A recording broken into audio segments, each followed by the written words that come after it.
Hey everybody.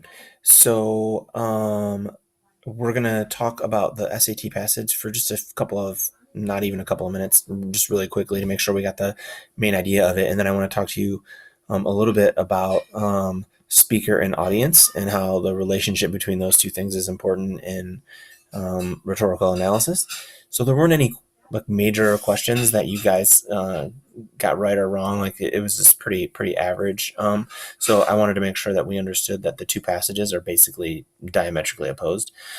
That's not always the case when we have the side by side passages. There's always going to be in the SAT reading test at least one side by side passage.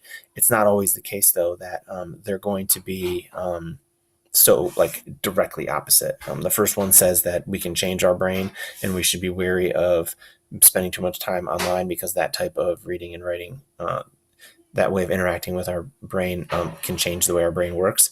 And passage two is basically like, no, that's not how it works. Our brain is way more complicated than that. And while we don't understand it and you can get better at things by practicing them, that doesn't mean that reading online is going to all of a sudden make our brain less able to do other things.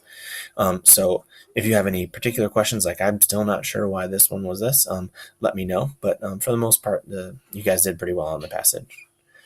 All right, so while I'm flipping over to talk about Chesterfield really quickly, I just want to tell you a quick story. So I was at the grocery store the other day. I had my gloves and my mask on and everything. And the checkout clerk was like, "Hey, do you want your milk in a bag?" And I was like, "No, leave it in the carton."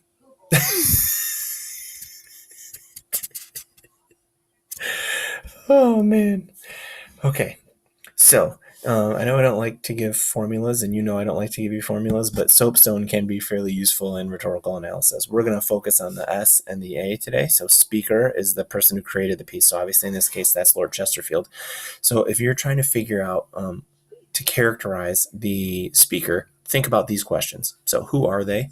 What is their background? How or why are they qualified to be writing this particular thing? What might be their motivation for writing it, and how do you know, right? And then for audience, you can think about who the person, this is obviously the person receiving the text, so in this case, that's the boy. Ask yourself these questions. What makes them the targeted group of the individuals? And sorry, the targeted group of individuals? What shared values are held? And why might they be persuaded by the piece of text? And how do you know? Okay, so your discussion question today is going to be about how do we know these things in Chesterfield.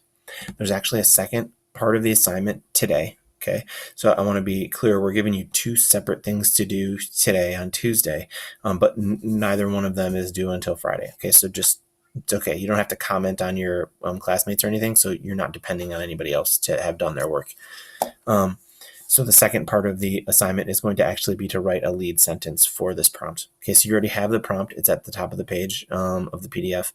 So just write a lead sentence or sentences that answer the question. Okay, so you're thinking about all of those things that we've been talking about. Exigences, you're thinking about audience and author. You're also thinking about strategy. Okay, so how did the author get us there? So that's in a separate assignment in Schoology. Okay. Tomorrow, there's not going to be an assignment. You're going to be doing something for College 101. And then Thursday, we're going to talk about writing. So you don't have to worry about having any of this back in until Friday. If you have any questions, of course, let us know.